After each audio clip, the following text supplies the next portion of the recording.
Anda bisa mendapatkan kebahagiaan dalam aktivitas apapun sekalipun sederhana. Tapi ketika kebahagiaan itu tidak diiringi dengan ridha Allah, rasanya itu akan selalu sementara. Kita butuh momen-momen baru untuk mendatangkan kebahagiaan itu. Tapi titik poin ketika Allah ridha dengan apa yang kita kerjakan, apa yang kita lakukan, maka Allah akan tanamkan satu cawan yang luas kandungannya, yang bisa menerima setiap keadaan dengan hal yang paling menyenangkan. Apapun yang kita lihat selalu nyaman. Yang kita dapati, kita ridha dengan apa yang Allah berikan. Keadaan itulah yang oleh Nabi itu diungkapkan dengan komen yang sangat simpel tapi dalam isinya. Kata Nabi, ajaban li amril mu'min. Orang beriman itu kalau benar imannya, maka kehidupan itu mengagumkan. Bila dia mendapatkan kesuksesan, dia iringi dengan kesyukuran. Sehingga sifatnya tetap proporsional. Dia sukses tapi ada keseimbangan dengan syukur. Sehingga tidak berlebihan menyalurkan kesuksesannya itu. Dan dengan sifat berlebihan itu hanya memberikan beban pada dirinya. Saya pernah sampaikan kan, di kesuksesan itu identik dengan gaya hidup. Rumus gaya di fisika itu kan selalu F1 banding lurus dengan F2. Apa yang didapat itu yang keluar. Tapi orang tidak boleh lupa bahwa F itu selalu berbanding lurus dengan P. Gaya berbanding lurus dengan tekanan, hukum Pascalnya. Semakin banyak gaya, semakin tertekan hidupnya. Itu bandingan nilai kehidupannya. Nah, jadi gaya itu diperkenankan. Karena itu bagian dari energi. W sama dengan F dikalikan S. Hukum energi kan begitu. Jadi hidup nggak mungkin kalau nggak ada energi. Tapi energi yang terbaik itu akan dihasilkan membawa kesuksesan kebahagiaan ketika ridha Allah tertanam. Saat dia sukses, dia bersyukur sehingga proporsional. Saat dia merasakan duka pun dia nyaman karena punya sabar. Nah, sabar itu mahal. Di Jepang ada banjir, itu bisa minta maafnya luar biasa, tak tahan dia bunuh diri. Di kita banjir bisa berenang. Itu gambaran.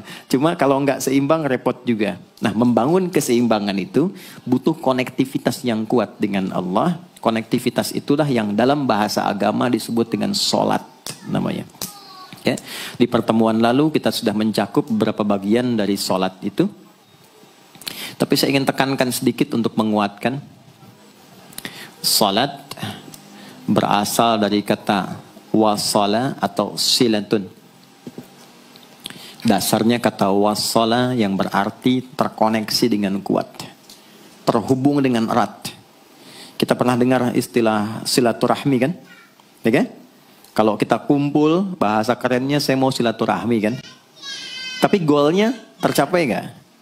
Ya, silaturahmi itu kan dari kata silah. Terhubung dengan erat, rasa sayang dan perhatian. Sehingga parameternya itu bukan saat datang. Kalau datang kita nyapa wajar karena orangnya ada. Tapi kalau berpisah kita masih ingat, masih peduli, masih mendoakan, masih ngontak, itulah silah namanya. Di setiap keadaan kita masih terkoneksi. Keadaan kita yang terhubung dengan Allah. Sehingga di setiap tempat kita diperhatikan. Di pekerjaan kita dibimbing. Di rumah tangga kita diiringi. Sehingga semua berjalan mudah dan membahagiakan. Yang melatih kita untuk terkoneksi sehingga nggak putus dengan Allah, itulah yang disebut dengan sholat. Sehingga goal dari sholat itu adalah membangun konektivitas kita dengan Allah yang kuat. Itu yang dimaksud di Quran surah keempat An-Nisa di ayat 103. فَإِذَا قَضَيْتُمُ الصَّلَاةَ maka jika anda telah tuntas mengerjakan sholat, فَاذْكُرُوا اللَّهَ. Ukuran keberhasilan sholat anda itu ketika anda merasakan konektivitas dengan Allah mulai nyambung. Qiyaman, jalannya ingat Allah. Sehingga kalau orang jalan, bekerja di apapun, saat dia ingat Allah, dia bisa memfungsikan tubuhnya sehingga tidak mengerjakan apa yang Allah tidak sukai. Gak akan mungkin anda melihat sesuatu yang tidak Allah senangi dalam keadaan yang sama anda ingat Allah. Gak akan mungkin melangkah pada tempat yang salah saat ingat Allah. Dan itu tidak mudah, karena banyak orang keluar masjid pun setelah selesai sholat, masih tertukar sendal. Padahal kalau dia ingat Allah, nggak mungkin itu terjadi. Itu pelajaran dasarnya.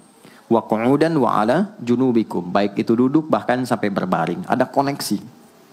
Nah jadi, singkatnya, sholat itu semua gerakannya, semua bacaannya, Dari mulai kita bertakbir sampai kita salam, bacaan yang mengiringi, itu bukan sekedar gerakan hampa makna, formalitas kita bergerak dan berakhir, bukan sekedar membaca bacaan yang tidak ada isinya, tapi semua bimbingan bagaimana kita diajarkan langsung oleh Rasulullah bisa mengoneksikan lewat gerakan dan bacaan itu tersambung kepada Allah, sehingga feedbacknya semua apa yang kita bacakan dijawab oleh Allah. Semua gerakan yang kita lakukan ini hakikatnya bimbingan tentang inti kehidupan kita. Jadi di sholat itu ada bacaan, ada gerakan, ada hikmah, ada maknanya semua. Jadi bukan kita takbir begini hampa saja. Tidak. Kenapa mesti begini? Kenapa tangan yang kanan menutup yang kiri? Kenapa bacaannya setelah itu ada iftitah, ada al-fatihah? Itu ada maknanya. Dan dahsyatnya semua profesi-profesi sahabat dan generasi setelahnya yang belajar dengan benar tentang sholat ini, itu semua merubah hidupnya jadi lebih sukses dari apapun yang mereka pilih dalam menjalani hidup. Dan yang paling hebat, itu yang menjadikan Nabi mendapat perintah pertama bukan zakat, bukan haji, bukan umrah, bukan puasa, tapi sholat. Dan perintahnya khusus, spesial, disampaikan dalam peristiwa Isra Mi'raj, untuk memberikan pesan begitu tingginya nilai sholat ini untuk kehidupan manusia. Mohon izin maaf bagi teman-teman yang baru bergabung, supaya tidak banyak mengulang, teman-teman bisa cek kembali di pelajaran sebelumnya. Kita kemarin telah selesai di pembahasan iftitah dengan tangan kanan meletakkan di punggung yang kiri, lalu kemudian diletakkan di atas dada seperti ini. Kesimpulannya adalah, saya cepat saja, dari mulai kita bertakbir, kalau ingin terkoneksi dengan Allah, maka fokuskan diri kita untuk tersambung. Buang urusan dunia semua ke belakang. Jangan bawa dalam sholat. Kalau ingin kita tersambung dengan Allah, tepikan yang lain, hadapkan diri kita, pasrahkan. Hanya Allah yang tinggi, yang agung, yang istimewa. Kalimat agung, tinggi, istimewa, itu disebut dengan akbar. Maka kita ucapkan Allahu Akbar. Kita buang semua urusan dunia ke belakang, pasrahkan diri kita, hadirkan sekarang hanya Allah yang agung saja. Itu poinnya. Kenapa problemnya? Tidak sedikit orang sholat itu sulit menemukan kekhusyuan. Karena dia bertakbir masih membawa dunia. Dia tidak sholat dengan memahami gerakan takbirnya. Dia jadikan sebagai formalitas. Apakah benar? Secara fikih benar. Gugur kewajiban, dapat pahala sesuai keikhlasan. Tapi value dari sholat yang mahal itu nggak dapat. Itu poinnya. Buang semua urusan dunia.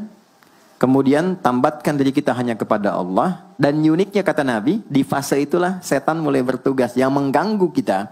Supaya kita tidak fokus untuk memahami dan melakukan apa yang kita baca dan kita gerakan. Ada setan khusus menggoda orang sholat, namanya khanzab. Nanti ada 9 jenis setan yang detil tugasnya itu berada di sekitaran kita. Mungkin satu kali Mas Baim kita belajar tentang fikih setan. Belum pernah ada kan ya? Anda kalau ke sini cuma tahu jalan yang lurus, nggak tahu macetnya, nggak tahu lubangnya, sulit menghindarinya. Kebanyakan orang belajar tentang malaikat, tapi nggak belajar setannya, sehingga nggak tahu setan apa yang sedang memprovokasi dirinya. Di Quran, malaikat disebutkan 88 kali, setan disebutkan 88 kali. Kalau kita cuma dengar motivasinya, nggak tahu provokasinya, kita nggak tahu bagaimana cara menghindari yang ini. Itu poinnya. Khanzab itu dia menggoda orang sholat, dimulai dari takbir. Jadi kalau belum takbir, Anda bisa merasa fokus apa saja. Nggak percaya silakan. Sebelum takbir tuh bisa siap fokus. Tapi begitu Anda mulai bertakbir, di hadis riwayat Abu Daud, Allahu Akbar, fayaqulu syaitanu. Maka di sini setan mulai tugasnya untuk mengganggu orang supaya nggak dapat nilai-nilai tadi. Maka dia berkata, udhkur kadza. Kamu ingat ini ya, kamu ingat itu ya. Betapa Anda memulai dengan membuang semua urusan dunia. Tapi kalau sudah takbir, itu setan yang install. Masuk sendiri dia. Makanya kalau nggak percaya silakan nanti zuhur tuh ya. Begitu Anda takbir, itu masuk semua. Ingat ini, ingat itu, mobil parkir di mana. Sampai ceramah saya sekarang pun itu akan masuk. Ingat ya, ada setan yang goda. Nah itu setan itu. Itu setan sendiri. Membuat kita itu begitu lupa. Sampai lihat ujung hadisnya. Hatta la yash'ural musalli kam raka'atan yusalli. Sampai nanti akan ditemukan orang sholat. Dia tidak sadar berapa rakaat sedang menunaikan sholatnya. Nah itu kalau Nabi sampaikan pasti terjadi. Poin. Untuk kita bisa mengatasi itu, poinnya apa? Quran surah ke-29 dulu, ayat 45. Quran surah 29, Al-Ankabut, ayat 45. Di Islam tuh uniknya begini, istimewanya. Nggak ada satupun ibadah yang hasil kreasi manusia. Semua terukur. Ini dalilnya, alasannya, landasan kita ibadah itu dari Tuhannya ini. Penjelasan contohnya ini dari Nabi. Pakemnya begini, kodifikasi ilmunya seperti ini. Sehingga terjaga sampai kapanpun. Dan tidak ada satupun yang kita kerjakan dalam ibadah, kecuali semua punya landasan yang kuat. Dan hebatnya diterangkan. Ini caranya, ini bacaannya, ini maksudnya seperti ini hikmahnya. Kenapa Anda begini? Kenapa begitu? Hasilnya apa? Ketika seseorang sedang memulai sholatnya, dari awal dia pengen fokus, tapi ketika dia mulai bertakbir, muncul godaan, maka sebelum sholat ditunaikan, Allah sudah ingatkan, Utlu ma uhya ilaika minal kitab. Utlu itu dari kata tilawah. Artinya baca, pahami, amalkan apa yang telah dipahami itu. Jadi sejatinya sebelum sholat, kata Allah kalau ingin menikmati sholatnya, ingin tahu value dari sholat dan dihasilkan seperti orang dulu meraihnya, maka jangan kita terfokus untuk formalitas saja. Yang penting benar bacaan, takbir sampai salam terjaga. Betul, sekali lagi, itu menggugurkan kewajiban, formulasinya selesai, secara fikih tuntas. Tapi hikmah sholat yang tadi itu kita nggak dapat. Maka yang terjadi apa? Baca dulu, tilawah, utlu, baca, pelajari dulu sebelum sholat. Kemudian pahami, kenapa takbirnya begini? Kita kemarin sudah belajar. Kenapa tangan kanan menutup yang kiri? Apa maksudnya sampai kita diperintahkan sholat? Bagaimana kemudian saat kita baca Al-Fatihah? Kenapa yang dibaca itu? Apa yang jadi bimbingan dari Al-Fatihah untuk kehidupan kita?